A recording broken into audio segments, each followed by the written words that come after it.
This is a different stream today. I'm doing a run through of the Battle Tower in Pokemon Platinum to Gold Symbol, but we're using what I'm calling average ones. So this is no perfect IVs, no set natures, just completely average IVs, a completely neutral nature on all Pokemon, and no legendary sets. And I'm using that as a hope that anyone could use this team, basically. Anyone wanted to get gold print. And I'm going to do a full run through of battles 0 to 49. So I'll give a really quick overview of the team. It's not very complicated. We've got a Focus Sash Starmie, which is basically only using attacks, going for maximum coverage. This is not... this team idea doesn't really belong to anyone. We've got a Swords Dance Garchomp with Lum Berry. And we've got a leftover Scizor. As well as being completely average IVs, these Pokemon also only have been EV trained in 2 stats. If I wanted to completely optimize it, I would be splitting out the EVs in a different way, but the Scizor is only trained in HP and attack, Garchomp is only trained in attack and speed, and Starmie is only trained in special attack and speed. So it should be really easy to copy this build. So that's it. I'm gonna show that I'm gonna use speed up. We're gonna start at battle 0. But I'm gonna give a full rundown of how you should play the tower, assuming you want to do everything you can to win. So we'll enter. And a big part of this team actually is that it's slightly better to lead Garchomp for a few reasons. However, it is more newcomer friendly to lead Starmie instead of Garchomp. It's a little bit easier to find some good lines basically out of the opening. So we're going to lead Starmie, because it is what I'd recommend a new player do. So we go to the first battle. Now the first battle is always against what we're calling tier 3 trainers. So these trainers only have beginner sets. So it's Bridget, and I'm going to bring up the set on screen, whatever it is. So this is Love Disc 1. There's only one Love Disc set. It is showing up on the stream, that's good. So you can see its attacks. It's a free IV set. Obviously this feints to Thunderbolt. Now early on, if you really wanted to sweat out all of the possible gains, we could be going to Garchomp or Scizor and setting up Swords Dance. However, the advantage that this team has against early Pokemon is so great that this would basically be a waste of time. So just getting a feeling for how it's running through. So she's running Voltorb 1 now. It's a very similar story. This will probably be fainting to Surf as well. And then it's Ground 1. A really small point about using Starmie, it might sound obvious. Oh, Garchomp is not choice banned. It might sound obvious, but Starmie does more damage with Surf than it does with Psychic. Where's Garchomp?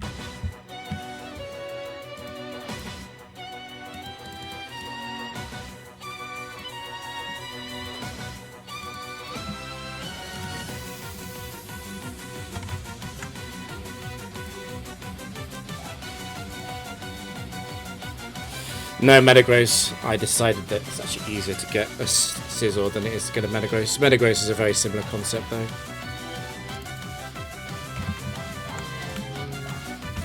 I'm going to play the rest of the matches in speed up, but I will flash up the sets.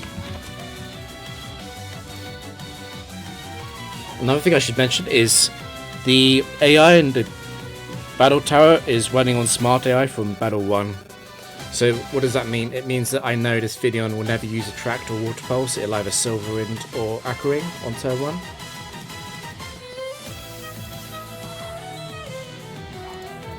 Because our Starmie is not perfect,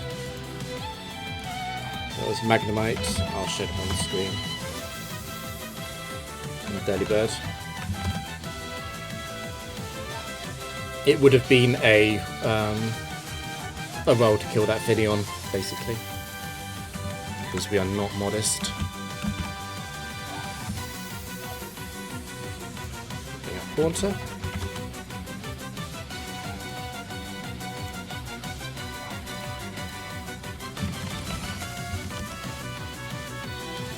Yeah, I decided against Metagross. It's extremely similar in the way that it acts as a cleanup Pokemon. It's just that it doesn't run Sword Stance. No, Scizor no. Scizor would break almost every rule that there is on what I'm defining average monster to be.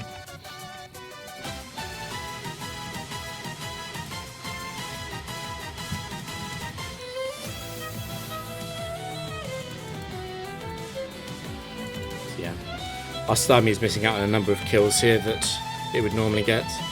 This first round is pretty much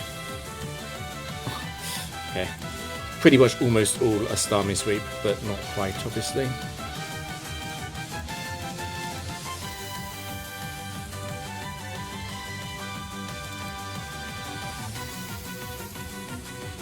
I switched there to avoid the Silver Wind loss.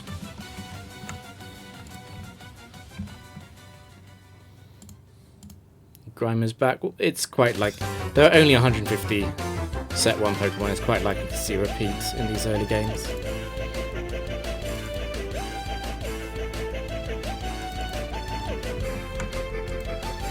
Match 7 is a bit different. Every match 7 of a round, it will be an elevator trainer. So this is a 6 IV opponent who'll be running what they call tier 2 Pokemon. They're basically from a difficulty group 1 above. It's still almost completely free to win these games though.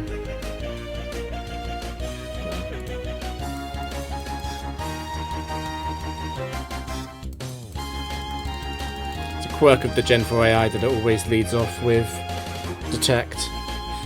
And it's another quirk of completely optimal play to switch up moves. You do not want to use the same move 2 turns in a row if you can avoid it, because it's because I just used Surf that it is theoretically possible that something like Mantine 1 could switch in with Water Absorb, and therefore I want to use a different move just in case the AI does activate one of its switch policies.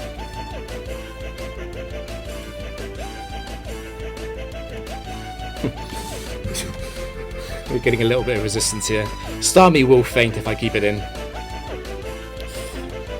We're definitely going Garchomp. This is meant to be with good play.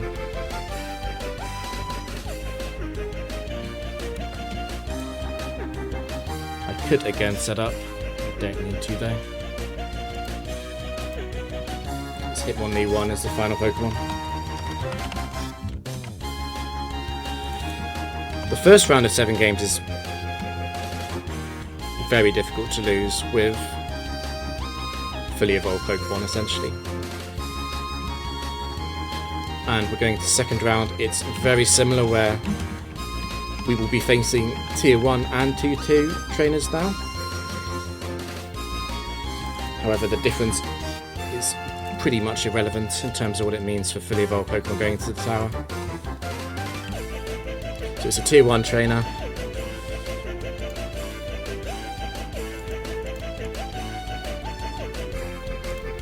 Starmie is not an excellent Pokemon. It is quite good at taking out much weaker opponents though.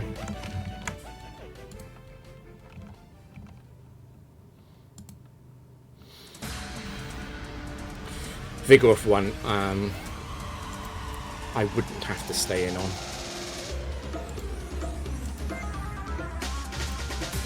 This is part of using Starmie's the advantage of having Natural Cure, being able to switch out. We haven't talked about Garchomp much yet, but Garchomp is running Lum Berry largely for status and not to cure its own Outrage confusers. It's unlikely that Garchomp will be forced into a situation where it would have to stay in after using 2 or 3 turns of Outrage, but it could happen. But it's more for not automatically losing to Hypnosis or something.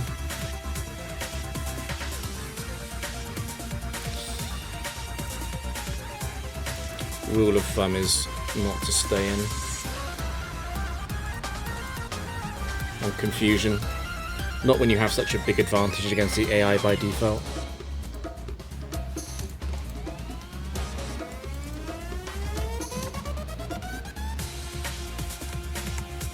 You should probably use Metagross, yes. I'll have a list of replacements.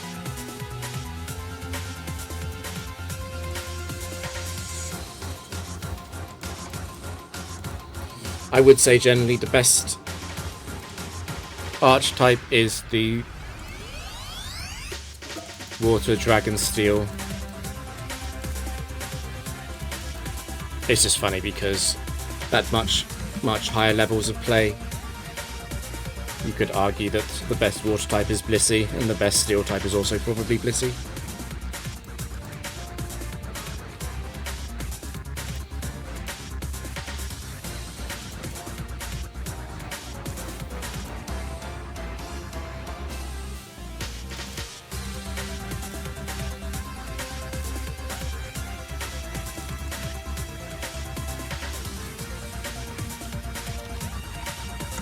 Typo.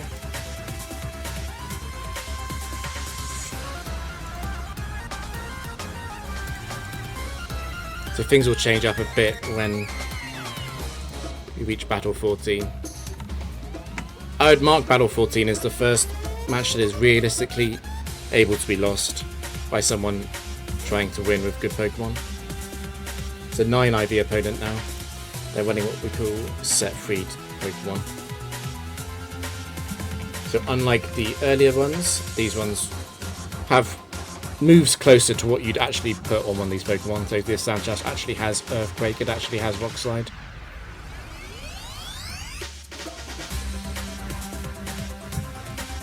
Also has Quick Claw, but it didn't activate Quick Claw there. Again, because we were not running perfect IVs, this Sash was a tiny bit threatening. If it Quick Claw crits Starmie, it could also then take out another Pokemon, as it would survive 2 bullet punches from Scizor. And this Hitmonlee is a similar case. It's actually a little bit of an interesting one. If we attack with Psychic and we don't kill, we're going to give it the Shellac Berry boost, which means it's probably incorrect to go for Psychic.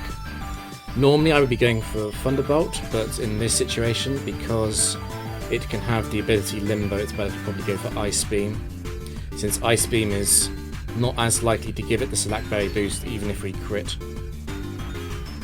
And we're also unlikely to put it into Endure range after 1 Ice Beam. Is it necessary to play out every game with this exact procedure? Probably not, but you never know when you're going to get really unlucky. That's the main proviso. So hit Mega Kick. It's not in range to use Endure yet.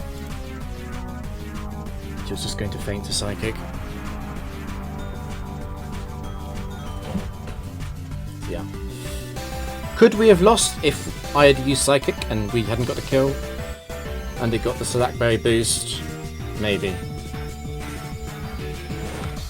It would obviously be feinting to Bullet Punch, but we don't know what the final Pokemon is. There's always a risk that the final Pokemon is something that beats 2 of your Pokemon. In this situation, we would have been safe.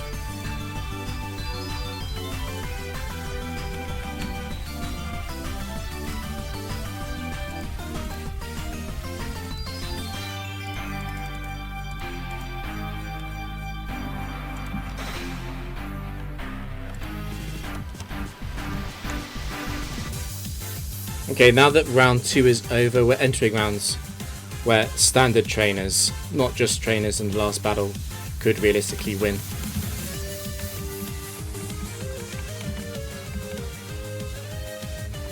So we're seeing 2 broad categories of trainers in this round before Palmer appears, and the first one will be what we're calling Tier 2 trainers, which are 6 IVs, and Tier 3 trainers, which are 9 IVs. So this is a Battle Girl, which makes her Tier 2 trainer. She's a 6 IV opponent. She's running what we're calling the weaker variants of these Pokemon. So unlike Hitmontop 2, which showed up last game, this is Hitmontop 1. And it's good news that it's not running Technician. Starmie does beat this quite easily anyway though.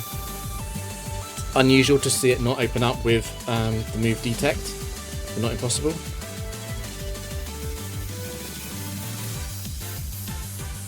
Again, we want to try and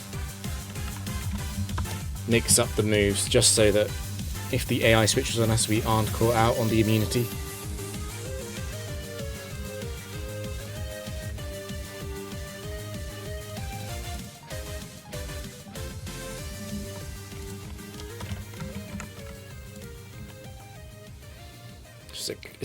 Clown makes it tier 3. 9 IV opponent.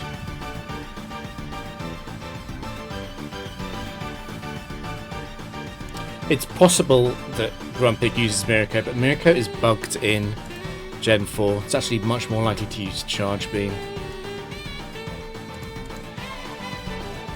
It did go for the Mirror Code. I've got two options here. I can go for Swords Dance, or I can just go for the immediate Outrage to kill it. And I think because we're not at risk of dying to the Psychic Crit, I am going to go for the Swords Dance.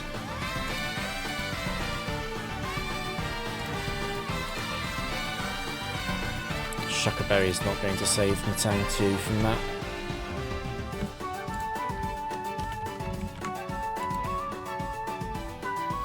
So Black Belt, like Battle Girls, they are tier 2 trainers, 6 IV. And we're getting a lot of cases here where the correct move is definitely to bring Garchomp in. I don't feel like risking the Surf roll against Magneton with Starmie. It's just not worth it. Starmie does run Focus Sash. Oh, I put the wrong set into the overlay.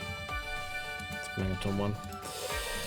Starmie does run Focus Sash, but we don't want to get hit by Thunder Wave, even if that forces us to switch.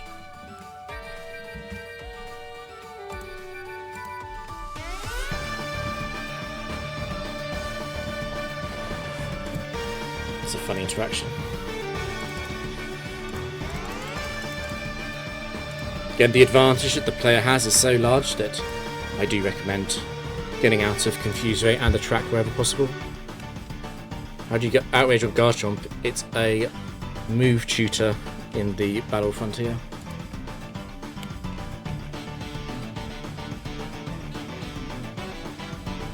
No, I haven't picked up the doubles record yet.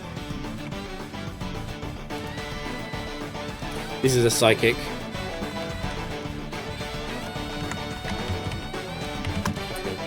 Hard job typing out the word Artillery.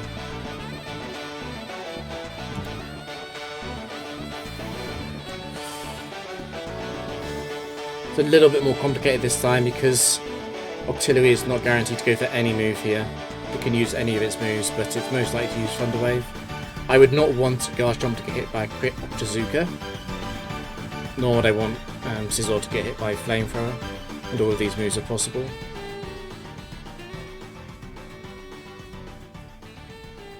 By using Focus Sash. There's not a short answer to that. The short answer is that Starmie is not very powerful. Starmie has an effective sort of 13 to 40k power on its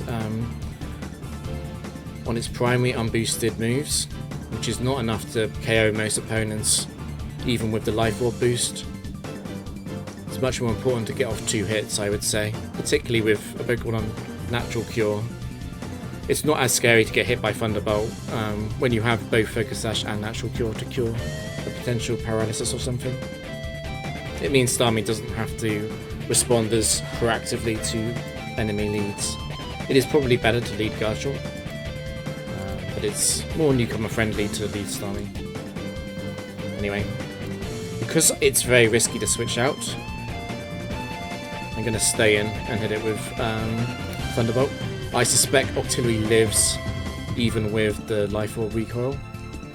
So let's use Thunder Wave. Thunder Wave does guarantee one thing, it guarantees it's not going to Thunder Wave again. Arguably, even with Natural Cure, the best thing to do is to stay in. And the entire reason for this is Starmie is not dead to 2 of Octillery's attacks unless one of them crits. But Garchomp can be dead to a single crit if I switch to it, and Scizor can be dead to Flamethrower. And because Octazooka, Flamethrower and Psychic all overlap in terms of what can do the most damage with the random variants, I have no idea which move it's going to use. I just know it's not going to use Thunder Wave again. So I'm actually going to stay in and Thunderbolt. It makes the next matchup slightly awkward, if it's something that Starmie needed to stay in for. But the worst case scenario is essentially going to be a 2v2. And that's only if I get forced out by the desire to cure paralysis with Natural Cure on Starmie.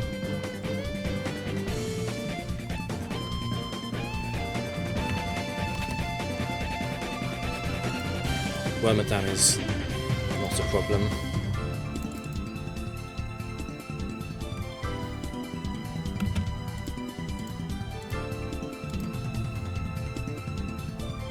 The fact that we ate that berry does not matter.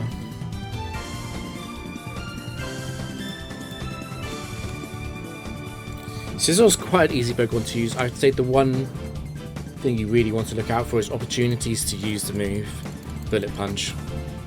If Bullet Punch is a 2-shot and Bug Bite is a 1-shot, it's better to Bullet Punch if you are slower, because you will deny the enemy a chance to get in a move with the chance to crit yourself.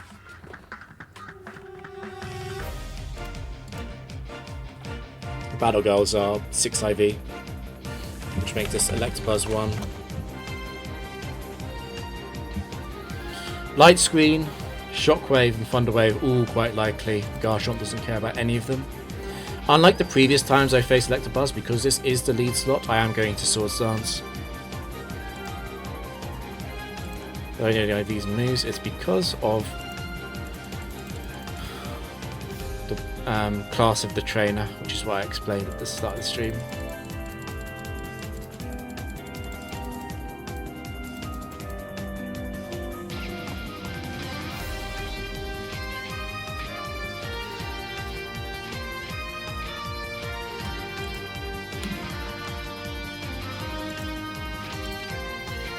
After a Swords Dance, the match is usually over, and don't get baited by the non-shiny Gligar sprite in Platinum being very blue for whatever reason.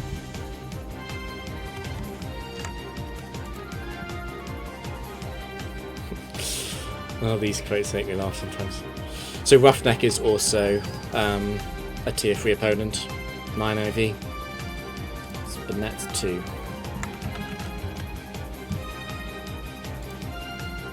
So I guess this is a good point to talk about the way that the net interacts with Focus Sash.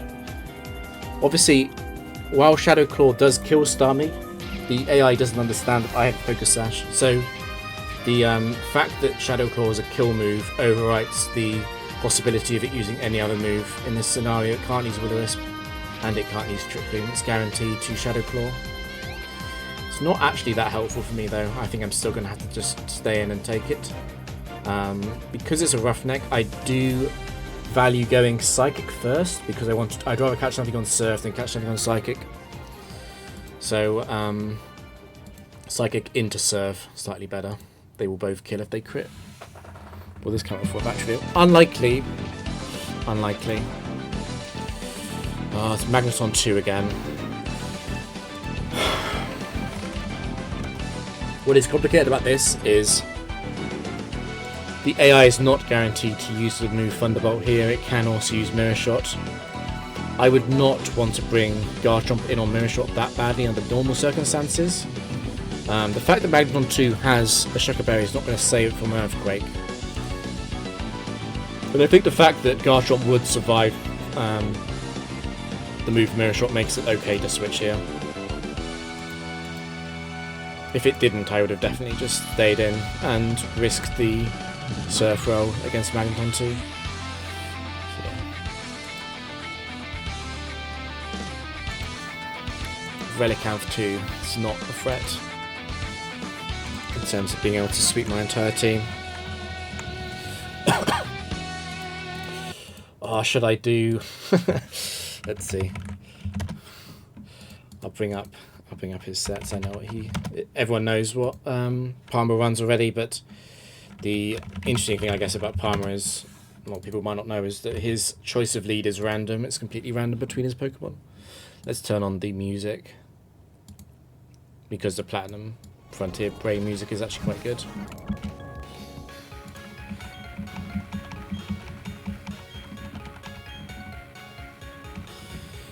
So how does this matchup look like? I would most want to see Rhyperior in the lead. Obviously, it's the best matchup Starmie has. Starmie does not have a fantastic matchup against Dragonite because Dragonite can survive Ice Beam. This is the cost of not running Modest Starmie. And then with Milotic, we'd probably stay in until Hypnosis hits. So it's lucky. It is lucky to get the Rhyperior lead, but we can still run into Focus Band. It is still correct to use the move Surf though, because we won't kill with Ice Beam.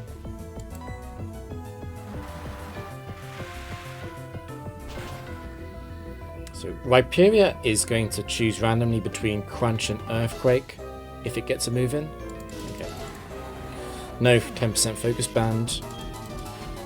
It's going to be quite difficult to lose this battle at this point. Ice Beam is not a guaranteed kill here. Dragonite is quite likely to use the move Thunder Wave or Dragon Dance because it's slower than Starmie.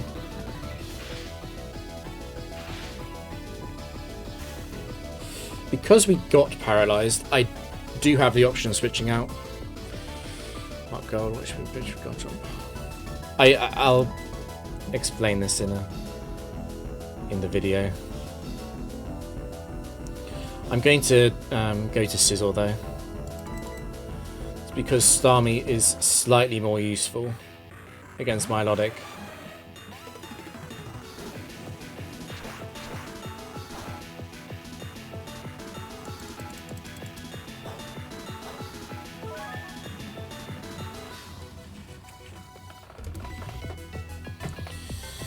So yeah, I am dead to an Aerial Ace crit.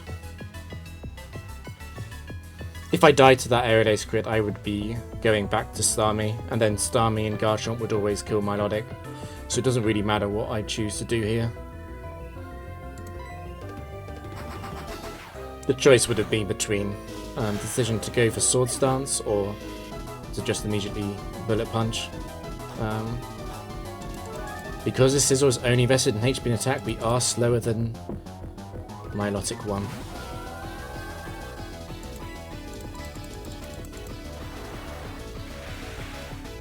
And we will be dead to 2 Surfs. Bug Bite will do a little bit over half to Milotic.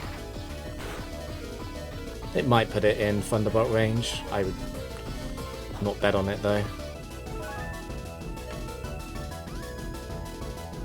I don't think a Bullet Punch crit would even kill, but it's better to do it than not to do anything.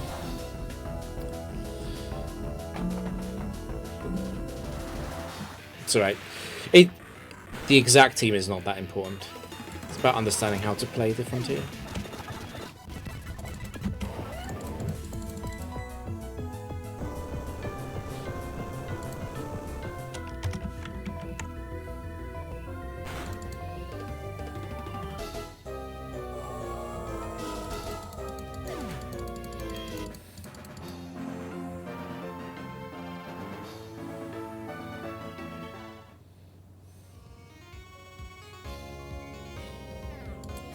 So, if you want to run Starmie and you're only interested in getting gold, I would actually say that Modest is slightly better because of the IV advantage. If you're interested in going past gold, I would definitely run Timid.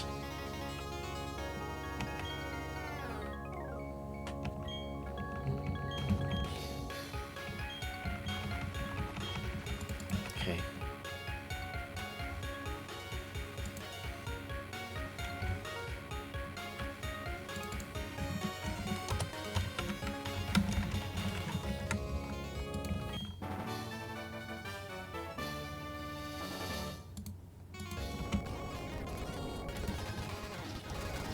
is it?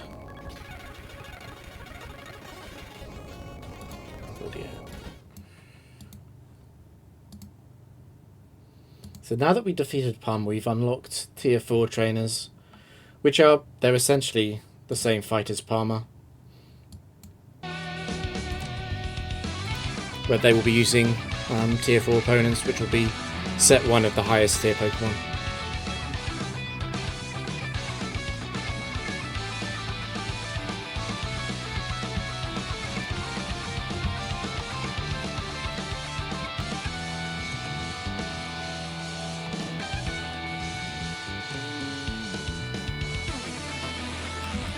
This is a tier 4 opponent, well timed. He'll send out a highest tier Pokemon. He'll only have set 1, so. Quagsire 1.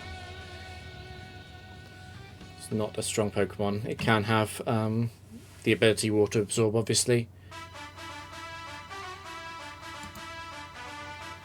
I describe these battles as battles which are very possible to lose from now on. With a perfect team, with the correct natures, with good IVs, we would not be struggling here, but could be a bit close. The most likely move that Quagsire is going to make on turn 1 is actually counter.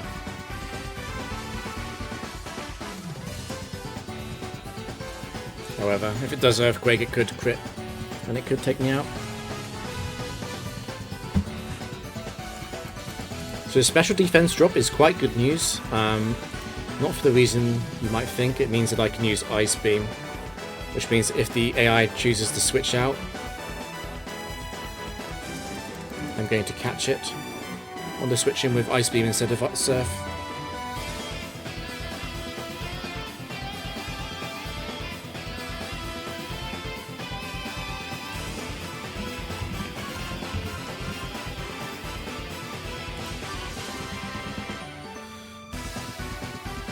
Two major options here between switching out and staying in with Thunderbolt.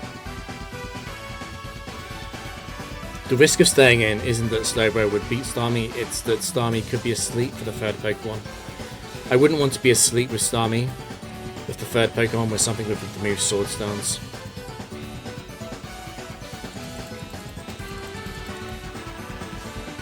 I also wouldn't want to be asleep for something like Garchomp 1 from the opponent, which could use the move Double Team while I'm asleep on Starmie.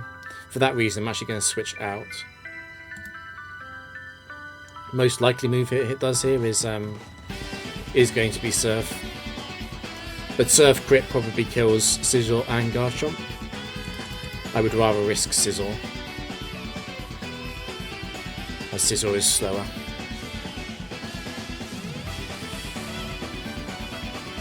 The yawn is annoying. Again, I don't want to be asleep for the final 1v1.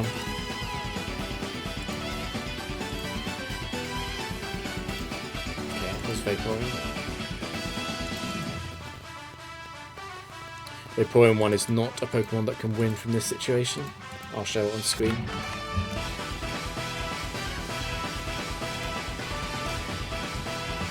Yes, that's correct. The AI does not check if you have been yawned, it only checks if you're asleep. So Yawn has similar AI to Hypnosis. So this is a tier 3 opponent again. That means 9 IV. Tier 3 opponents should still be respected. They are a little bit of a downgrade from the rest though. So Mightyano is never going to use Sucker Punch here because Sucker Punch is not considered a kill move under the AI's logic. It's going to use the move Crunch. I'm strongly considering going Scizor. What I'm deliberating on is after I go Scizor what to do exactly in terms of setup. So it didn't get a Crunch special. It didn't get a Crunch defense drop. I'm going to use 2 Swords Dance because that's how many I'll need to take out Mightyano in a single bullet punch.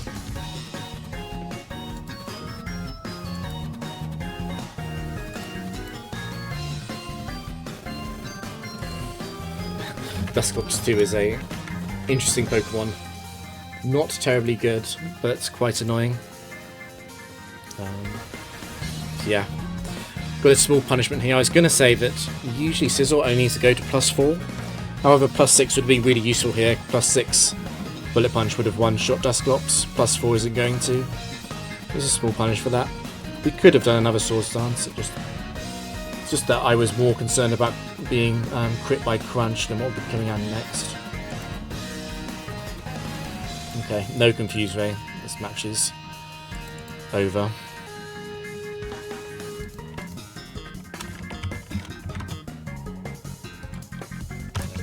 I'll put Knocked Out. I tried to put up all the Pokemon that I face.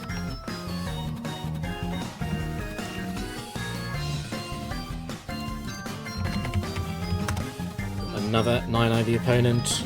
Tier 3, Cacturn 2. Ice Beam is a roll to kill Cacturn.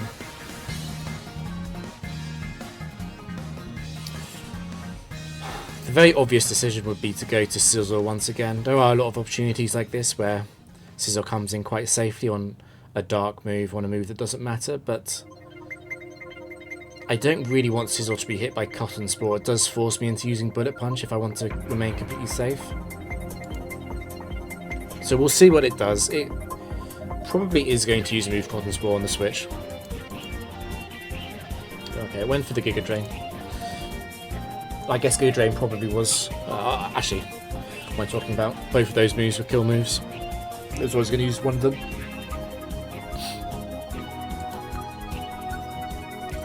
Dark Pulse. We will get 5 shot by Dark Pulse with leftovers healing included. I already one-shot it with Bullet Punch. I think I'd rather keep Scizor healthy than go up to +4.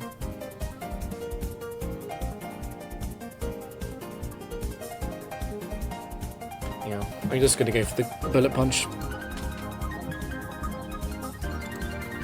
Very general rule, it's not worth giving the opportunity for the opponent to get lucky.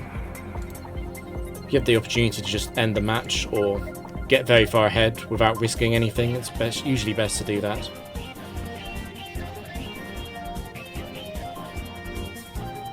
I'm just going to Superpower. There's a little bit of risk involved with dropping Scizor's attack going into the final Pokemon, but it's quite rare to be punished like that. Or in other words, Camerupt was the more threatening Pokemon there with Quick Claw.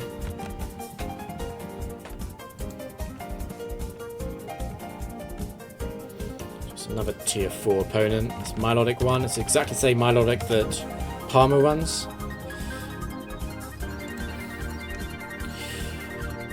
The biggest risk here is the fact that I potentially be switching into Hypnosis, which I wouldn't even want to do on Garchomp.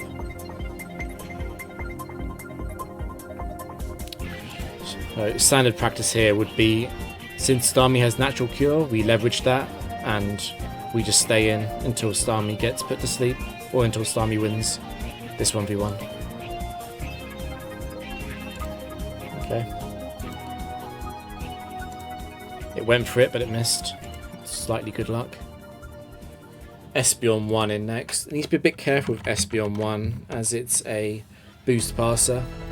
Espeon 1 itself is not scary, but we wouldn't want Espeon to be passing boosts to something with a bit more options on the special attack side. We are slower, however, but this is where Scizor is really useful. It's also the reason why Metagross would be the recommended swap in for Scizor, because Bullet Punch covers these potentially bad scenarios. I'm going to open up with Surf, and then probably, if it leads Calm Mind, I'm going to go on Ice Beam to try and get rid of its Lum Berry. Although it might be better to just stick on Surf and attempt to crit it. I'm hoping that it uses Reflect here. Okay, it does Calm Mind. At that damage range, it's already going to be in Bullet Punch kill range. So it doesn't really matter what I do, it's just trying to get Starmie away to win. I don't want to use Thunderbolt because of Synchronize. I think I'm just going to stick on Surf. The upside of potentially me critting is better than going for the Ice Beam, I think. Although Ice Beam crit would also kill Espeon at this point. The biggest reason to go for Surf, therefore, is the fact that Espeon might use Reflect this turn, and then I can win with Surf. I can win with 2 Surfs. Okay, it didn't. It's guaranteed to use Psychic here. But a Psychic crit with a good roll probably could take out Scizor, and it would definitely take out Garchomp. So again, I'm going to stay in.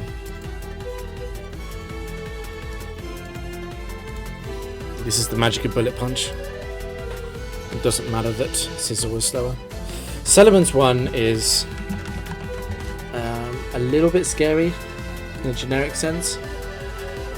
We're lucky that the Pokemon that we kept alive and in good health was Garchomp and not something else. So I'm going to Swords Dance once because the -1 to +1 damage boost is worth it on the Bullet Punch.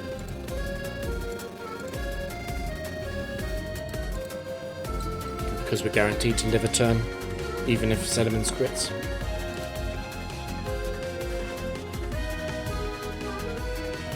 So we're seeing quite a lot of Tier 4 trainers now.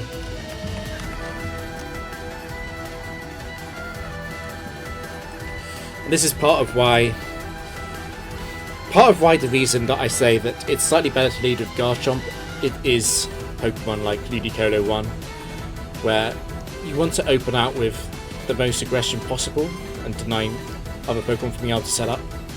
Starmie isn't bad at this, but it's not as good as Garchomp is at immediately punishing something like that. So it's a tricky situation here. We're going to have to stay in, and we're going to have to use Psychic and hope that it doesn't Swords Dance, and if it does, we'll get the opening to potentially go to Scizor next turn when it wants to use Razor Leaf to try and one-shot Starmie. However, given that Ludicolo is fast in Scizor, I think I'd have to stay in even then. So yeah, you can see how a little decision snowballs. If we had led with Garchomp, it would have been easy. We could have just outraged. I could also switch to Garchomp here and outrage. There's probably a very small chance that Ludicolo survives outrage. And if I miss that, I'm in big trouble. I'm also in a little bit of big trouble if Razor Leaf crits Garchomp on the switch and I get locked into outrage. The Garchomp switch-in is often something with quite a good matchup into it. I'd be concerned about that coming in. So I think overall, unless Ludicolo does not use Swords Dance, I'm probably going to keep Starmie in for all 3 turns it takes to kill it. Okay. So it stayed in. It stayed in to use Razor Leaf. I got the special defense drop.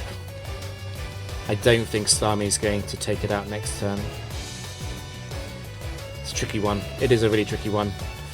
The reason why it's difficult is because I'm in Waterfall range as well as Razor Leaf range. I don't want Scizor to get hit by Waterfall on the switch.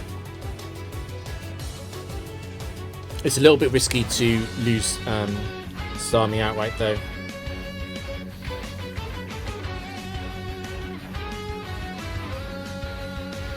The main good thing about the special defense drop is the fact that Psychic Bullet Punch is definitely going to kill Ludicolo now.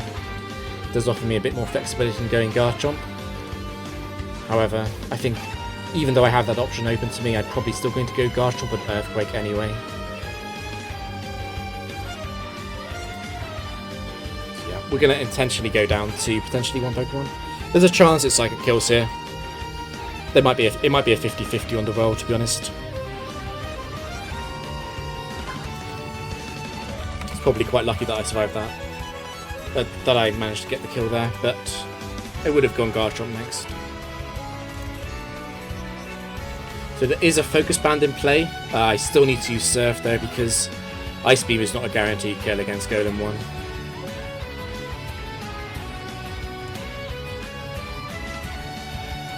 It's Gastrodon last, that's interesting. This could have been a pretty bad matchup. Let's imagine for a second that Ludicolo doesn't feint the Psychic, the second Psychic. I go Garchomp. The switch-in would have been Golem against Garchomp. And then Golem would have had a chance to beat Garchomp with a Focus Band activation. And that would have come down to a Gastrodon Scizor interaction. and Focus Band could have activated twice, so it was possible to lose this game. Very possible. So Storm Drain does not make it immune to water moves in this generation.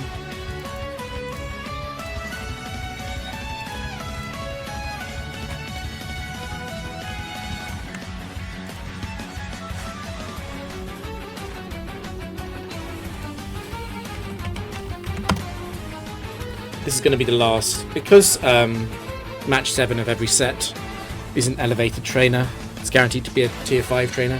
This is the last tier 3 trainer we'll see on this streak. We are running the risk of Quick Claw, but there's no better option than to just stay in. It could Quick Claw Sunny Day, however Psychic doesn't kill Torkoal anyway, so I might as well just stay on serve. Mantine 2 next. Mantine is notable as it's one of the Pokemon I would want to be aware of for a Water Absorb immunity switch into Surf. Wouldn't be a problem now though.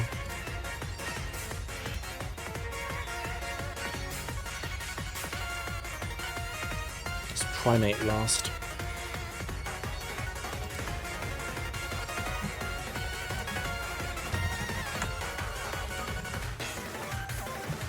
This is a tier 5 trainer. They're running set 2s, which actually is easier than most opponents in general. These are the easiest opponents you can run into, generally speaking, in the tower. The Heracross 2 is actually quite a good Pokemon, by their standards at least.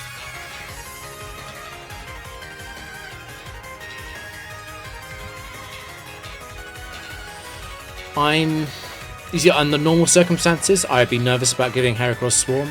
The Heracross 2 does not have a bug move, which means I might as well just use Psychic for the chance to kill it with a crit. Nice, and it did go for the bulk up. That meant that it didn't see a kill on Night Slash. So I'm going to use Surf this turn because it's possible that it switches out. It's Ninetales 2. It's another very good set 2 by set 2 standards. Actually has set up. That crit didn't matter. Then it's Gallade 2, which is another good Pokemon.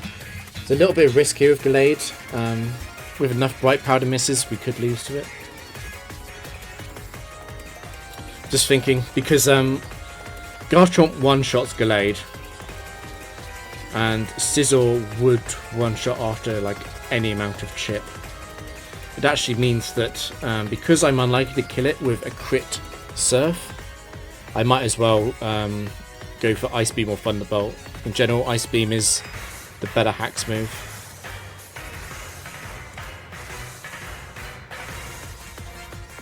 So yeah, there is the Bright Powder miss. It's always possible. I'm going to go Garchomp first.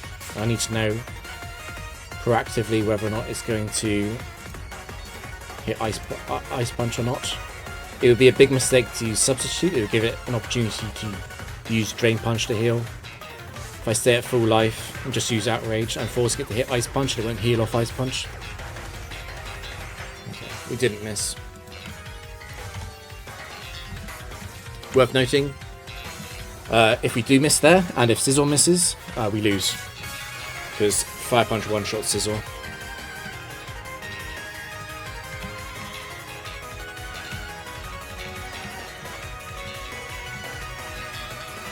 Getting to round 5 now. That's battles 29 to 35,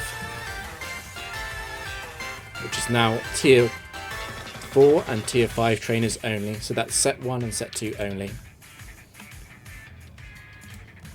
Ace trainers are always set 1 out of these earlier versions of the Ace trainers.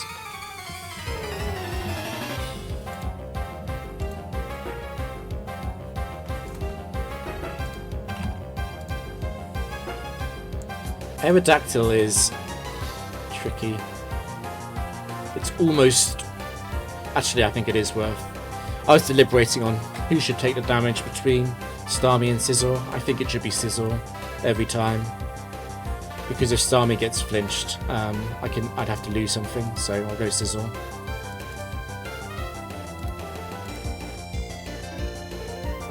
is way not can last.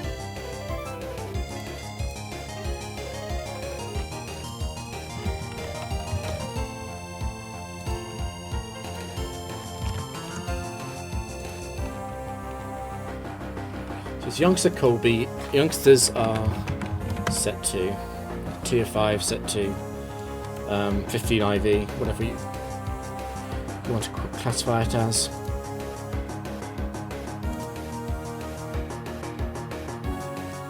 Venusaur 2 is a classic set 2 in terms of it not having many good offensive moves at all. I'm a little bit worried about Sleep Powder though. Worried enough that it's probably correct to stay in. One of the good points here is that because Starmie is low HP, I don't give it a big Giga Drain heal. It's probably only healing for 40 something. I'll do well above 100 with Psychic. Oh no, it's got Big Root. It's gonna be healing for more like 60. Okay, so it does heal enough to survive 2 Psychics.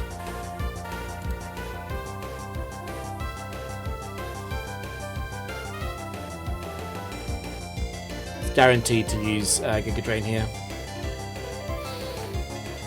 The issue is I do not want to switch to Scizor or Garchomp and get hit by Sleep Powder. So I think it has to be Sacrifice Starmie, which is a common line. Perhaps the Giga Drain crit saved it, but because I was knocking into Overgrow range with my Psychic, it probably didn't matter at all.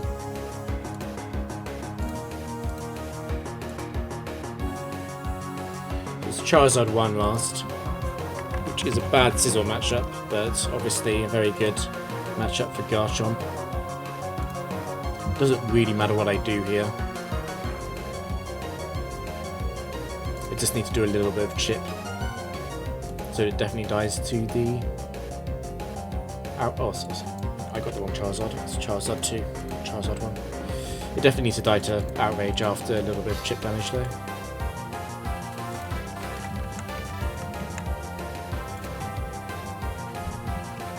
Another Ranger and Ace Trainer shared overall sprite. They also share classification category. It's always going to use Ominous Wind, but it can also... I know, it's not always going to use Ominous Wind. It can also use Air Cutter. Air Cutter is a plus crit move. It's tricky actually, I'm not sure where to go, because Garchomp won't one-shot this, and Scizor won't one-shot it at that +2 attack with Bullet Punch.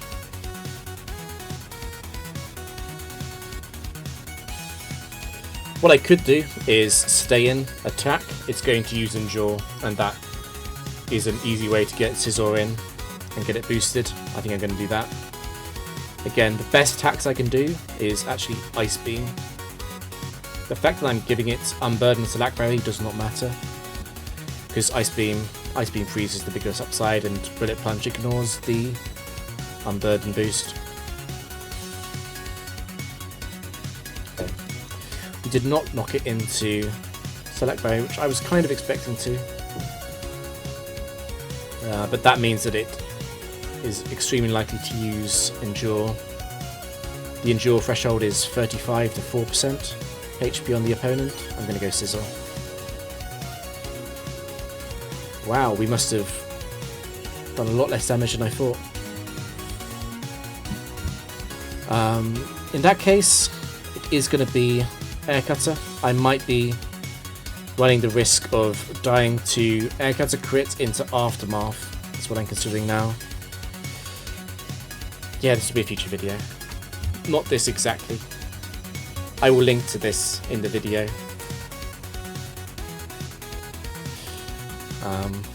As the full run done live. Actually difficult to say. Air Cutter crit is 12.5%. It's 95% accurate, so it's more like 11.9%. It's 50-50 for it to be Aftermath, so it's crit odds that I blunder into Aftermath here. It would be quite a big throw if that happened. On the other hand, if I don't set up, I'm risking a slightly different line. But I think it's safer to take the known advantage here. That's what I always say. Don't give the opponent a chance to become lucky. Don't give them a chance to get back into the game. I'm not going to give a Swords Dance. And it was Aftermath. That makes me feel slightly better about the decision.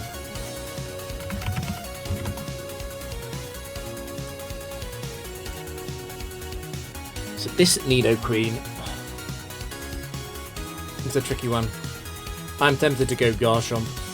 If I go Garchomp on Charm, this would be annoying though. Yeah, and Garchomp is female, which actually matters for rivalry in terms of the Earthquake damage. Because an Earthquake crit from rivalry boosted Nidoqueen would kill Garchomp.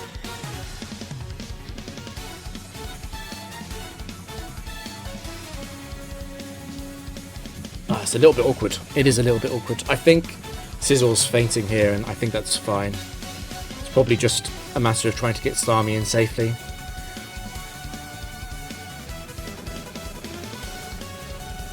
So I could go Swords Dance, Bullet Punch. I could also just go Bullet Punch though.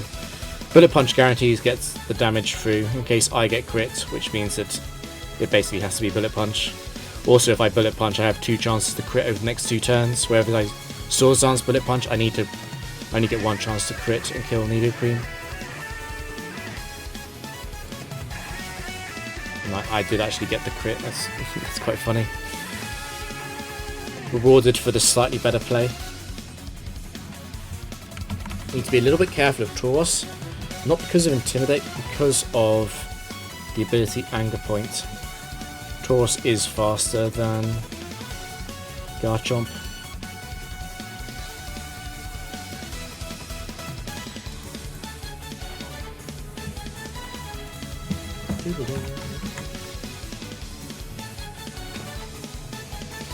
Ninja Boys are set 2.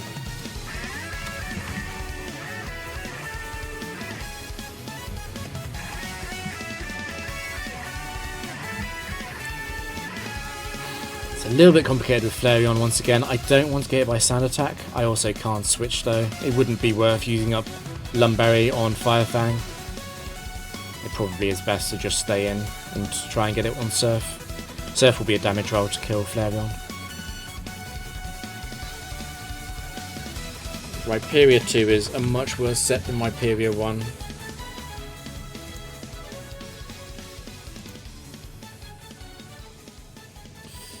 So is Vaporeon 2.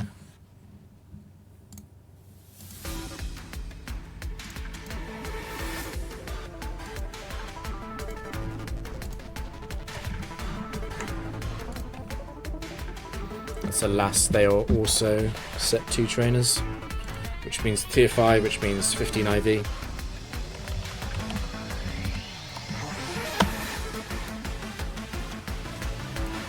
I dislike this Lake Bunny a lot. I think we're going to leverage the natural cure once again. Only escape out of here once we're paralysed. There have been a surprising number of games today where Starmie being genderless has actually mattered. Doesn't usually come up this often. I seriously doubt the decision between Surf and Psychic matters, but there is a slightly higher chance, I guess, of maybe getting the one shot with Surf crit.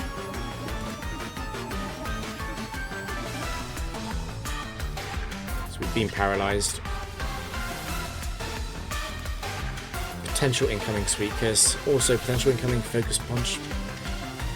I value Starmie's Focus Sash quite highly. I'm going to bring Scizor in, I think. Interesting rare double switch. Rare double switch.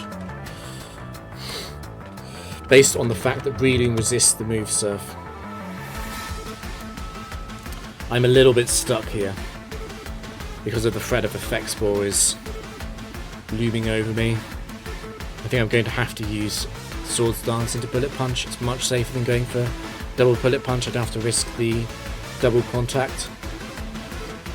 I'm a little bit concerned about Swords Dance into Bullet Punch. I get slept on Effect Spore and then the third Pokemon comes in, but I know the other Pokemon is always going to be Lopunny. So it's not too high risk on that, and Lopunny could come in second, and if it did, I would know that I'd probably be safe then from that point in the match. It's quite likely to Leech Seed as well. That's the Leech Seed. There's the Effect Spore. So Lopunny is back in. That means that the third Pokemon, whatever it is, can't have a fire move. It also can't have a super powerful move like Explosion. There aren't many set 2s that fit that category anyway, though. Don't miss. It is Dugong 2. It's fine.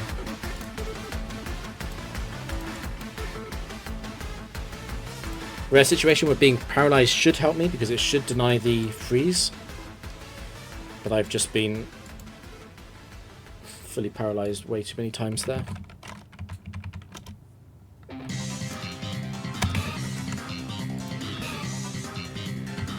Yet another lass. Generically speaking, I would rather face set 2 trainers than set 1 trainers though, so I'm not going to complain about it. Again, we're going to stay in until we're hit by Hypnosis, at which point we're going to switch out and it's going to use Dream Eater or Nightmare. I'm considering using Ice Beam or Thunderbolt because the damage from Surf won't matter unless I crit Surf. So yeah, I think I'm going to go for the Ice Beam Freeze. Because it missed, I am now going to use Surf because I'm knocking it into Bullet Punch range if I use Surf now. Okay, there's Hypnosis. Well, I have the option now, because I use Surf, of choosing Garchomp or Scizor as a switch in. Despite the fact that I put it in Bullet Punch range, I think I'd rather go Garchomp. Garchomp is just more immediately threatening, it wins more 1v1s than Scizor does directly.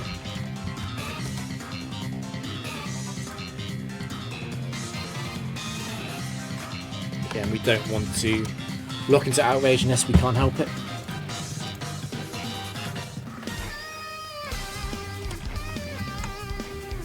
So this is the final trainer of set 5, which makes them a tier 3 opponent with 18 IVs.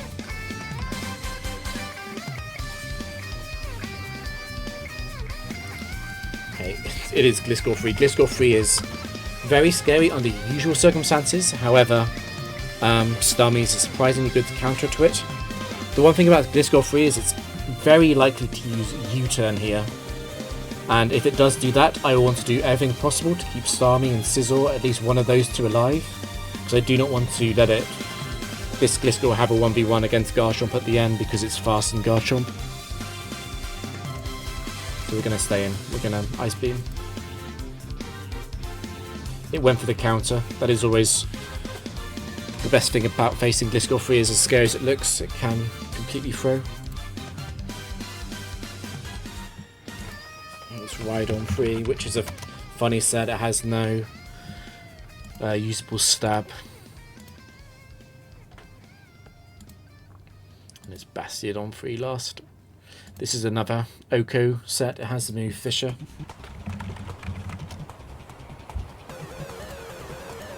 So the thing I can do is try and do as much damage to it as fast as possible. It's part of the upside of running Focus Sash. Just a really good item.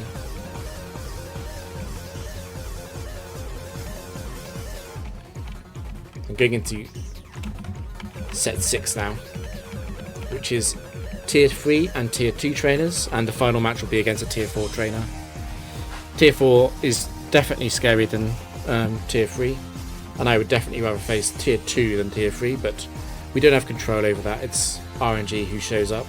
So this will be, actually no, the guitarist from tier 3, it will be Fred or Chase. But it is a set 3 trainer. The reason why set 3 trainers are a little bit more frightening is because most of the set 3s have better sets than the set 2s. They have better attacking moves and so on. There are a few weird set 3s, but they're not as many or as common as set 2. It's interesting. I'm guaranteed to be hit by Thunderbolt here from this Mr. Mime.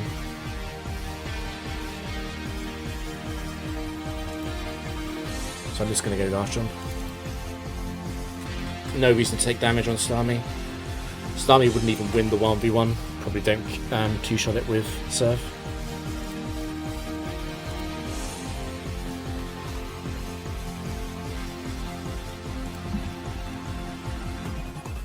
Hariyama 3 is a similar story.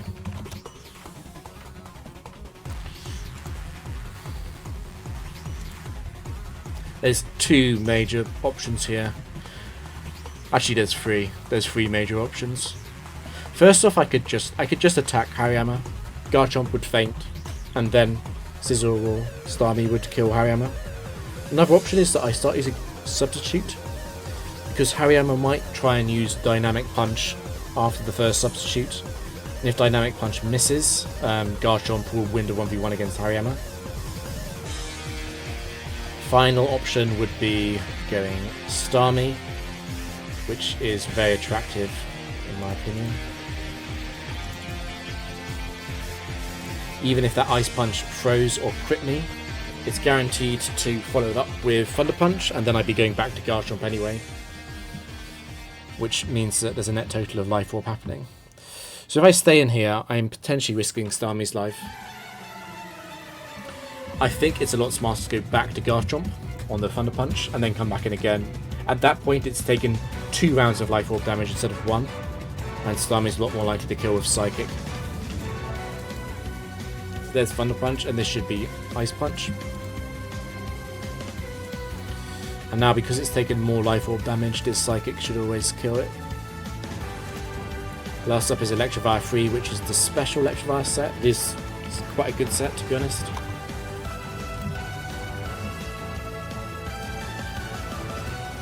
Okay, weak crit.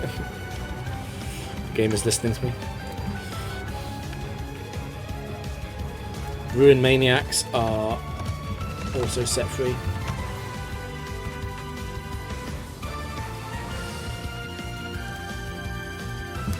Another one where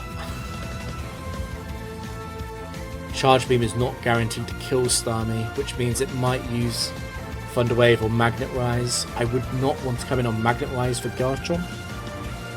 If that did happen, I'd probably have to go back to Starmie. But the most likely move by far is Thunder Wave because of the AI's preference for being faster by whatever means necessary. It did go for the Charge Beam. That was also possible, I guess. Napoleon 3. This is scary. It has Quick Claw and Blizzard. If Quick Claw activates and Blizzard hits, I will lose Garchomp. At the same time, there is not a great response to Napoleon. Whatever I switch to could feint to Quick Claw or a crit or something. I think my bias would usually be towards Scizor, because I know it's a Ruin Maniac, and I know that the last Pokemon is quite likely to be Steel or Rock type. I want to keep Scizor around. I'd rather risk Garchomp. It's Starmie 3 last. Starmie 3 is not a good Starmie set. It is arguably the worst.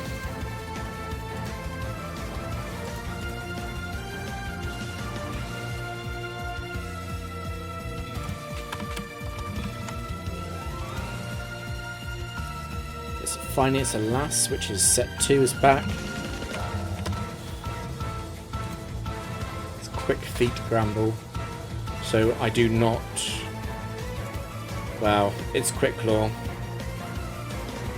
There is no great solution here. Whatever I switch to risks being Quick Clawed on the next turn anyway.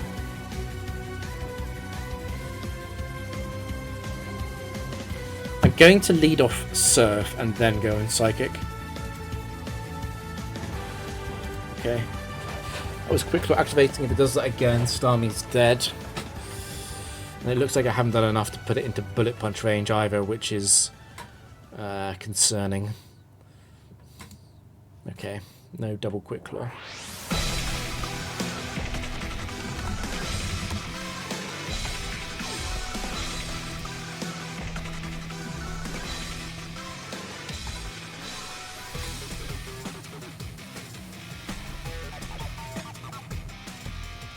I think I'm going to go Garchomp. I could be coming into Sweet Kiss, which would annoy me, but Garchomp actually kills it with Earthquake. Although I am still risking the Bright Powder on this low pony set.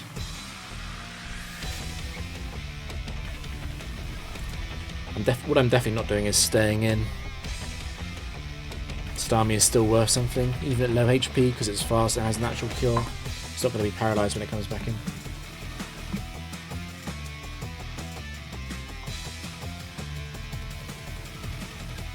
Focus Punch is quite light. I think I'd rather go Garchomp on Focus Punch. Did use Sweet Kiss.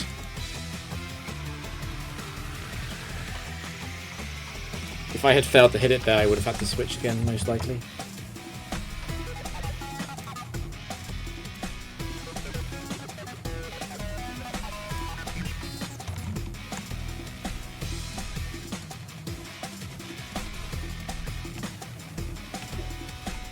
Ladies are also set too.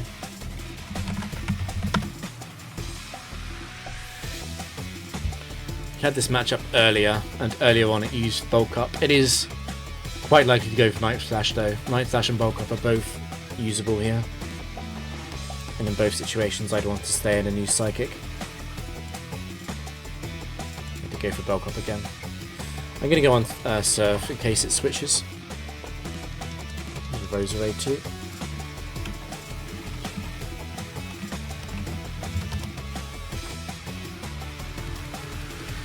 Unlike the Venusaur I faced earlier, this does not have the move Sleep Powder, which dramatically changes the best decision, which I think is to now go Scizor. Getting Leech Seed does not matter, I'm just going to boost up and one-shot it. Normally I advise against overboosting, but I'm not risking anything except a small amount of HP, which is being asked to Leech Seed and Giga Drain. So I'm just going to go up to +6.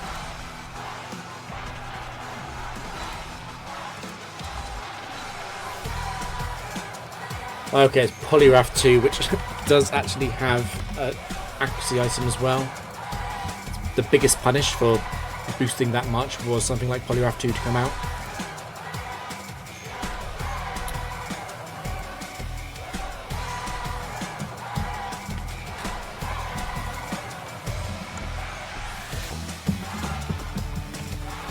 Which boy is also set to.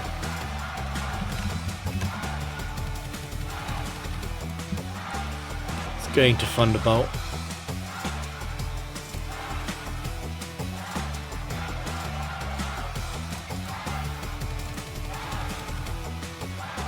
Starmie Garchomp is a nice combination because of D-type synergy, but of course pretty much every water type shares that trait with Garchomp.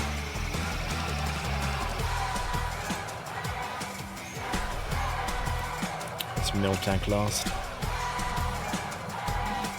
We've given it reversal, but that's fine.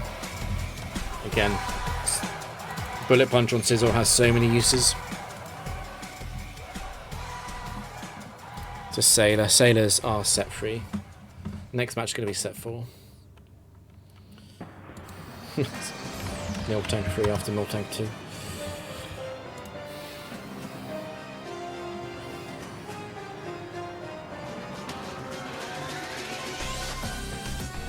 I'm just thinking through the decision to use Surf or potentially try and get some luck on Thunderbolt or even Ice Beam.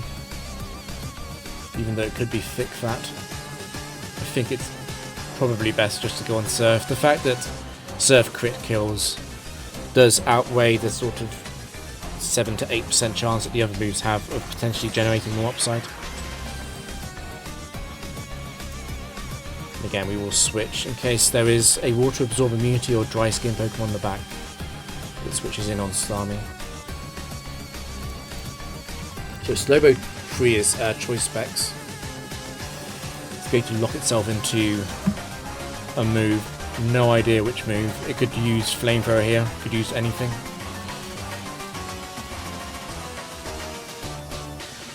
I think we're just going to allow Starmie to faint. Bring in Scizor. And Bug Bite it.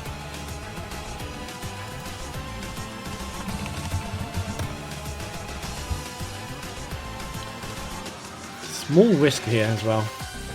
It's all about the life orb damage that Blastoise 3 is generating.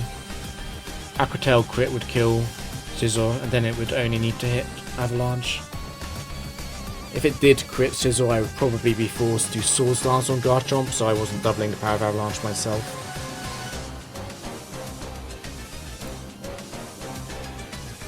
I'm considering the Bug Bite line. I'm obviously giving it Torrent if Bug Bite crits, but I think that's fine, because Life Orb is going to kill it and going to do too much damage. That's awkward damage. Obviously it's going to be in Garchomp range no matter what though, so it doesn't really matter.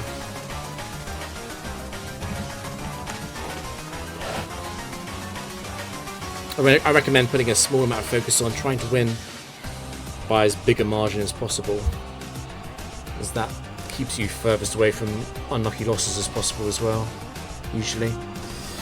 Okay, so it's another Guitarist, but this Guitarist is not a set 3 Guitarist, it's a set 4 one. Let's see, so 21 IV, set 4, Squig 4.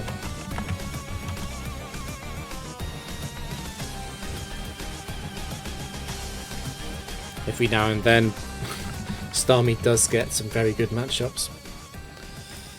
There's no risk here, there's no Bright Powder, there's no Focus Sash, we can just kill this Blaziken. Let's Hariyama 4 last as well. Some serious Starmie propaganda here. Tier 4 trainers are quite serious. I'm going to enter the last batch of 7 games. The 7th game is Palmer. Palmer is not scary. I am scared of set 4 trainers. I am not scared of set 3 trainers or Palmer. It's because set 4 trainers run set 4 Pokemon, which are generally speaking the best. Also, we are now playing at a IV disadvantage. If we run into another Starmie, that Starmie is going to be faster than me, because I'm running a low IV Pokemon. This is a set 4 trainer. Steelix 4, 21 IV. We are not risking too much though with a Focus Sash lead, even if Quick Claw does activate on something like that. Lapras 4 is an irritating Pokemon. It has Bright Powder. Very difficult to safely take out Lapras in any situation. It's going to be using Thunderbolt, but that's not an opportunity to bring Garchomp in. Starmie has a better matchup with the Lapras than Garchomp does. Yeah, totally. If you can, if you want to use this team, the better IVs, the better. The biggest upgrade that Starmie can take is obviously a good nature, but after that, running good IVs. And also, don't underestimate the amount of bulk you get from running. You don't have to run perfect IVs in HP and defense and special defense, but running good IVs, it makes a difference. We are quite lucky that we got the paralysis. It also got the paralysis, which somewhat flips the script. Can't switch here. Lapras can use any move. The fact that I paralysed it doesn't make a huge difference. It might mean that it's correct to bring Garchomp in and substitute. We'll see what happens. I'm going to go Scizor. I am very worried about missing this Lapras. I'm also very worried about substituting down on Garchomp without knowing what the final Pokemon is. We know a little bit about the final Pokemon, because Lapras switched in. The final Pokemon can't have a super effective move against Starmie, basically, because Lapras's offensive matchup into Starmie is Water Ice versus Water Psychic, which is 2 resisted matchups on Water and on Ice. It switched in because it had Thunderbolt, but the final Pokemon, it cannot be Manectric or Gengar or something, which is actually bad news because those are good Garchomp matchups. It means that I'm quite concerned about what is in last.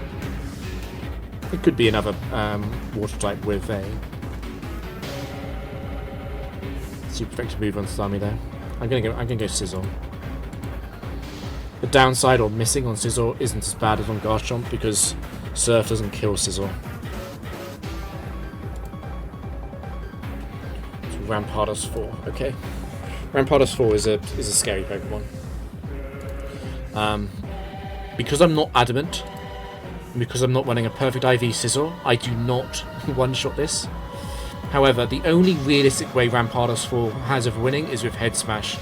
So I think I obviously still just go on Bullet Punch and try and kill it. Rampardos 4 is scary because of its Choice Scarf. And Head Smash crit kills almost everything in the game. Is a broad generalization. Rampardos 4 is never going to use Giga Impact or Superpower at full health. It's always going to be Head Smash or Earthquake. And there is the Head Smash, but it missed. I would have died to Head Smash, but Rampardos also would have died. So yeah. We're just praying in general on this last round. I want to see set 3 trainers. Not set 4 trainers, that's another set 4 trainer. Lucario 4 is another pretty good set. Even with that said though, Lucario 1 I think is scarier than Lucario 4 overall. There are a few set 1s which are scarier than set 4s. Lucario 1 is scarier though because of Bright Powder. Although Lucario 4 is strong, it has no way of like getting really lucky wins. So yeah, it is an opportunity to potentially go Scizor here and save Starmie being his tool, but I think I'd rather stay in. And this is another situation where I could Thunderbolt and go for Paralysis, but the upside of critting with Surf or Psychic is higher, I think. So yeah, once again I'm going to lead with Surf and see if I can catch something with Psychic on this switch.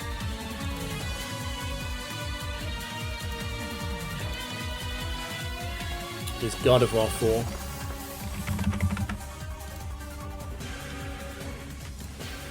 Tricky. These situations, they're tricky. If it could do anything except Thunderbolt, I'd happily go Scizor for the Bullet Punch line, double Bullet Punch to kill.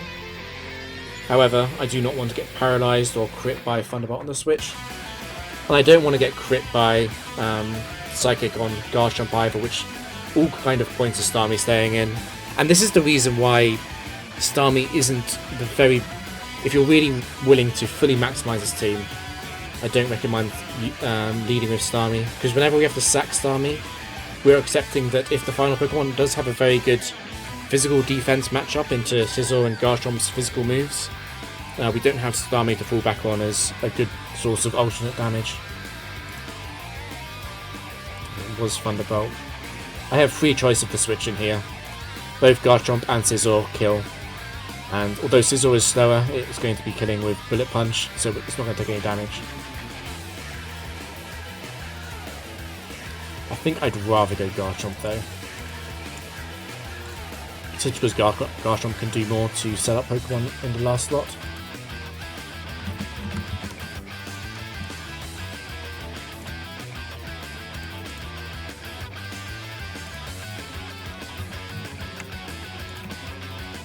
Okay, that's good. Sailors are set free.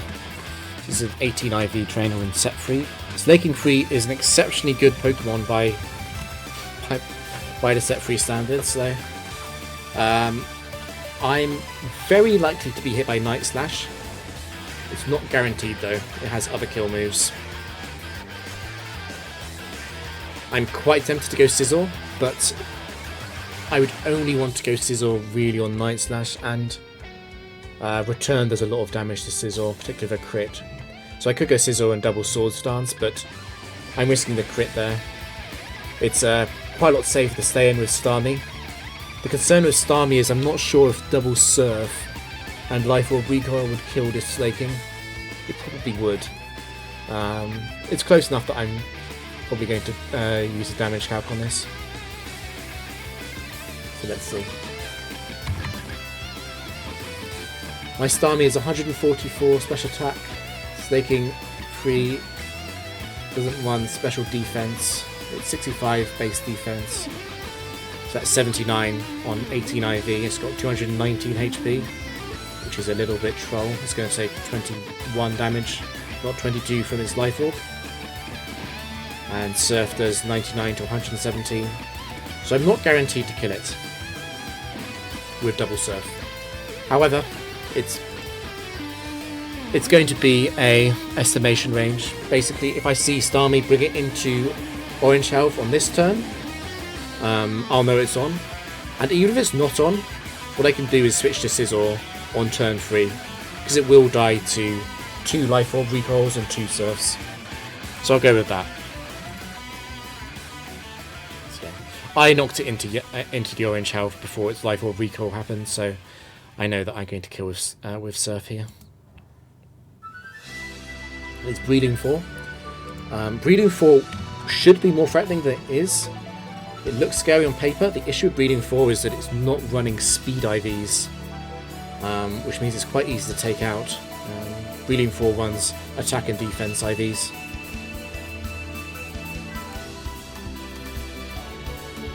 And it's Star Up to 4 last. Star Up to 4 is a scary opponent as well. Sorry, I'm talking nonsense. It's a set 3 trainer. This is Star Up to 3 and Breeding 3. Star Up to 3 and 4 are very similar, except Star Up to 4 has the choice band.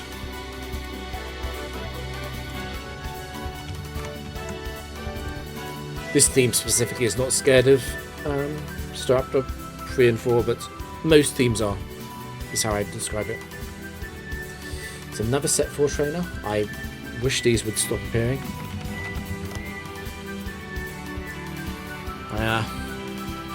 It looks like a good matchup, but I am very concerned about potentially missing Surfs. Bright Powder is always more likely to strike than you think it is. It's very likely to happen once between 0 and 49 wins. Very likely to get a match where Bright Powder or Lax Sense seriously mess up the plan. Okay, nice. We did not miss, and we did not get flinched.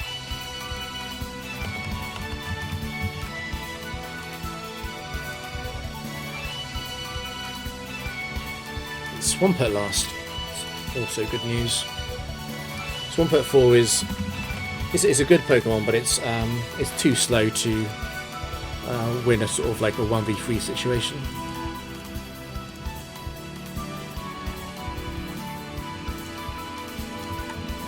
So 2 more regular trainers before Palmer. Bird Keepers are set free. 18 IV. This is Charizard free, which we are faster than, unlike Charizard 4, and it doesn't have Bright Powder like Charizard 4 has, so this is actually a very good matchup for Starmie.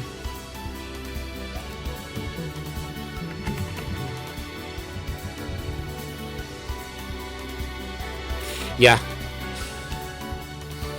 The most cliche team ever. Easily. But this is the team I'd recommend. Yeah, this is a very old team. A lot of people have run this exact team. I think it's a good team for newcomers to the Gen 4 Frontier, though. It's definitely not the best team. We did get flinched. Flinch Bat is annoying. It also runs Heat Wave for Scizor. I'm just thinking out loud. Because if I miss this, it's going to be awkward.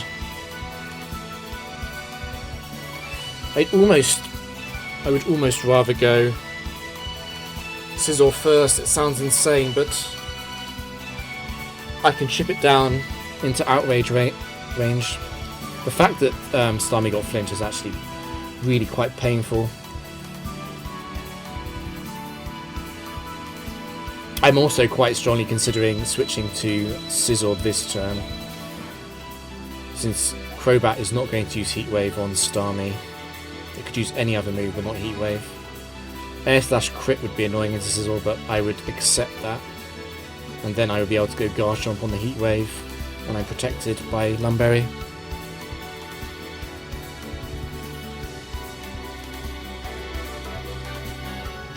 Yeah.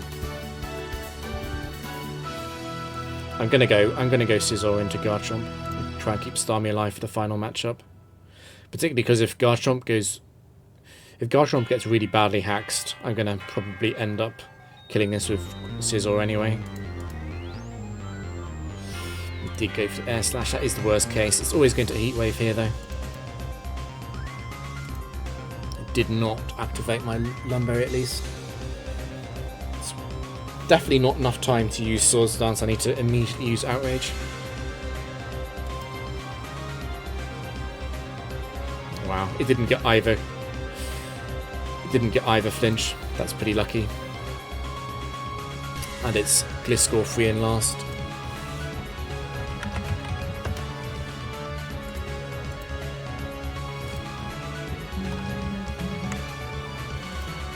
Yeah, we're playing a different variant of this team.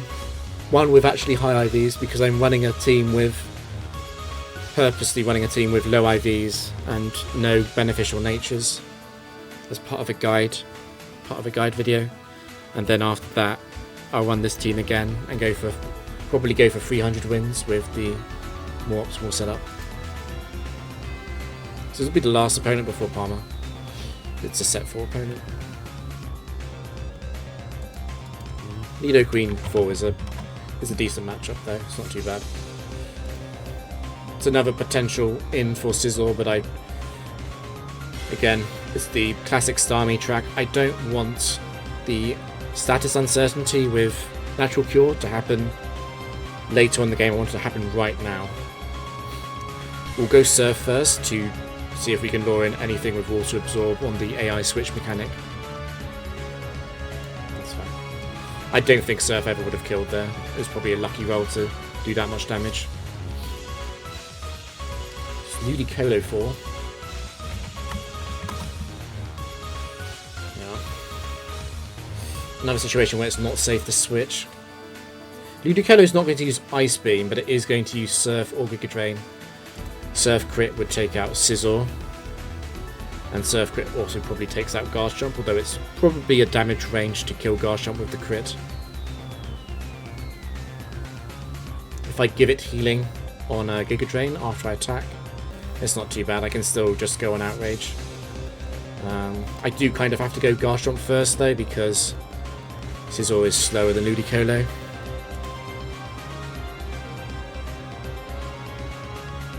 So yeah, I'm giving it... That's tricky actually. I'm giving it 19 healing. No, I'm not. I'm giving it 18 healing. Thunderbolt probably does around 40.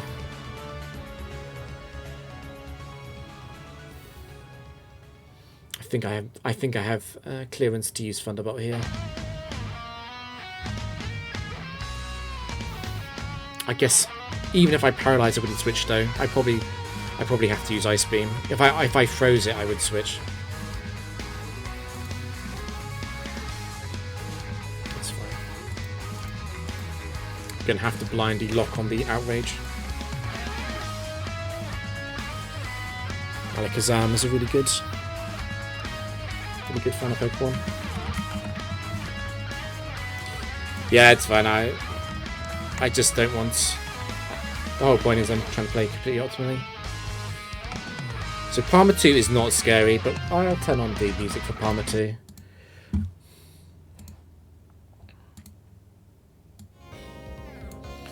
I do like the Platinum version of the Frontier theme is much better than... Frontier Brain theme is much better than the Heart Gold Soul Silver. So yeah, we're not scared of Platinum. We know exactly what Palmer has. He has Heatran 4, Regigigas 4, and Cresselia 4. And there is only one of these which is a bad lead matchup, which is the Cresselia.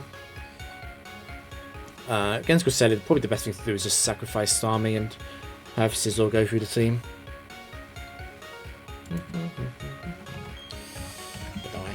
Palmer 2's not scary. He's pretty bad. What's scared of Platinum? What's Platinum? It is Cresselia first. That's annoying. Well, I just said I wouldn't switch to Scizor, but I think I am actually going to switch to Scizor.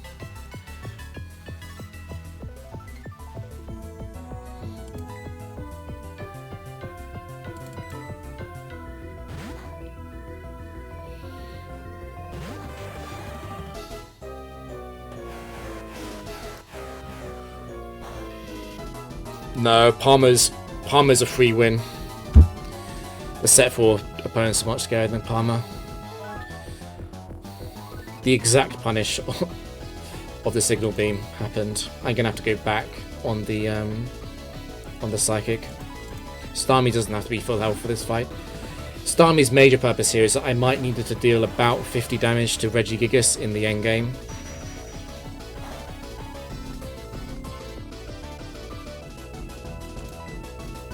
I'm not sure what you mean by Platinum. It's identical.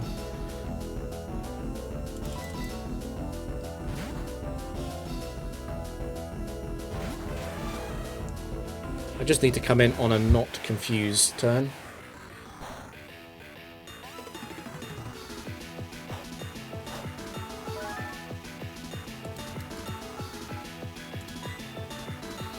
The switch in for Scizor is always going to be Heatran.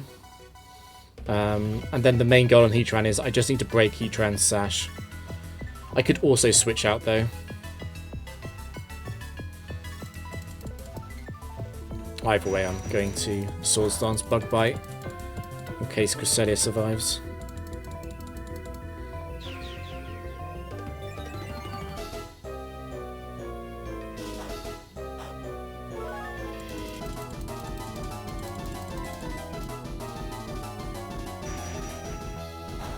So yeah, I do still survive a crit again. This Cresselia got quite lucky. It'll be Heatran in next. Heatran has the best super effective offensive matchup into Scizor with Magma Storm. The fact that Starmie got hit does matter slightly if I want to save Scizor for the final Regigigas. It is true that Regigigas has a much worse Scizor matchup than Starmie, even after Scizor's been damaged by Cresselia like this. The biggest punish is definitely the fact that Magma Storm crit would take out Starmie. Even then, the advantage is so large in my favour in the Regigigas endgame that I'm happy to accept that risk. This would have to crit, and then Flash Cannon would have to crit Garchomp, and even then I would only lose to a crit on Scizor from Regigigas.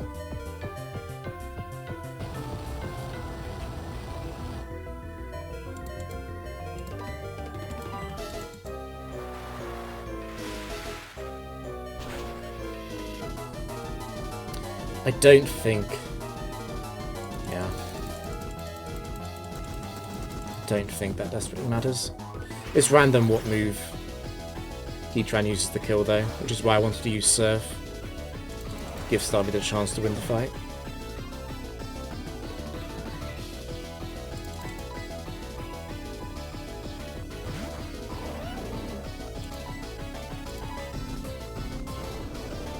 Do that because I don't want to be exploded on.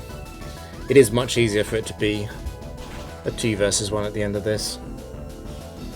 And we know that Regigigas is going to lead off with Crush Grip, it's guaranteed.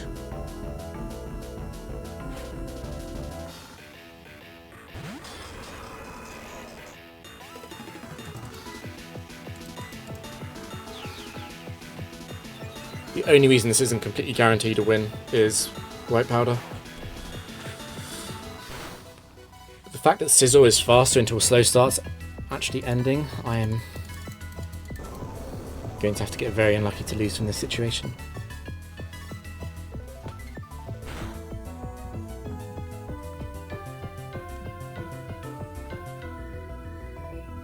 No, no.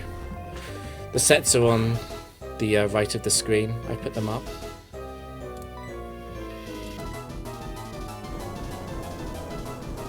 We didn't miss. Garchomp wouldn't have fainted this turn anyway. We're at 54. Well above Earthquake kill range. And Scizor still had Superpower.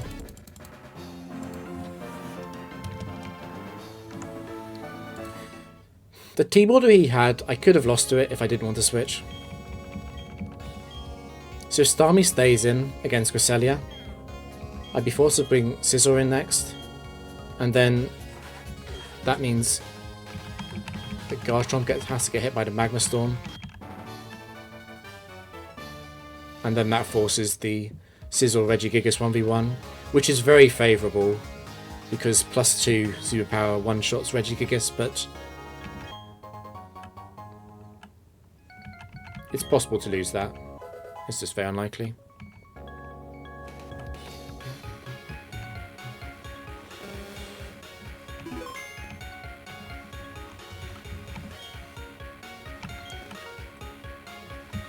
Cool. So that's beating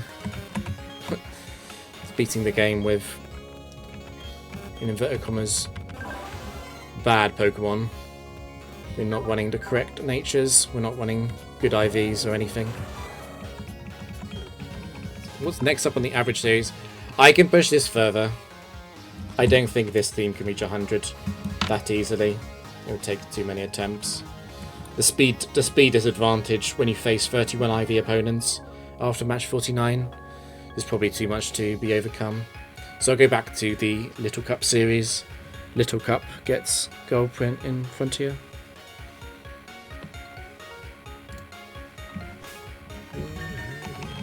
And I'll be running that on Soul Silver, not on Platinum.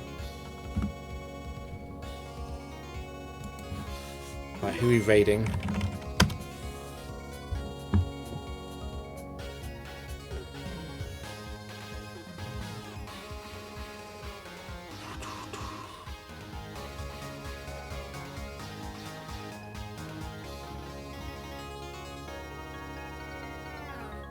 I can't see anyone.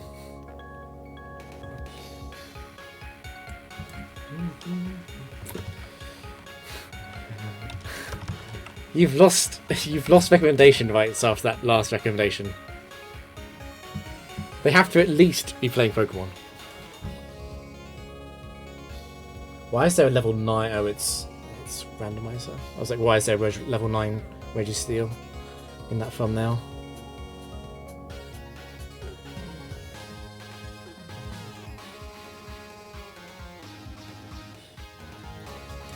Oh, check Emerald.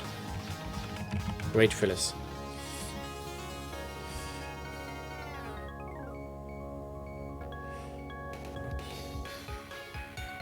Oh, it's a Twitch plays Battle Factory thing.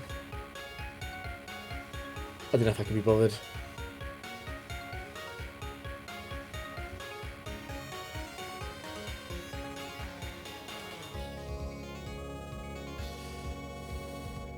Unlucky. No raid. No raid, I think. Well, I'm glad I did it. I was a little bit nervous about not doing it after I said this would be easy. At the end of the day, it was easy. It's good to know. Good to know I wasn't totally wrong. Cool. I might do a stream later for the Little Cup thing. Little Cup gets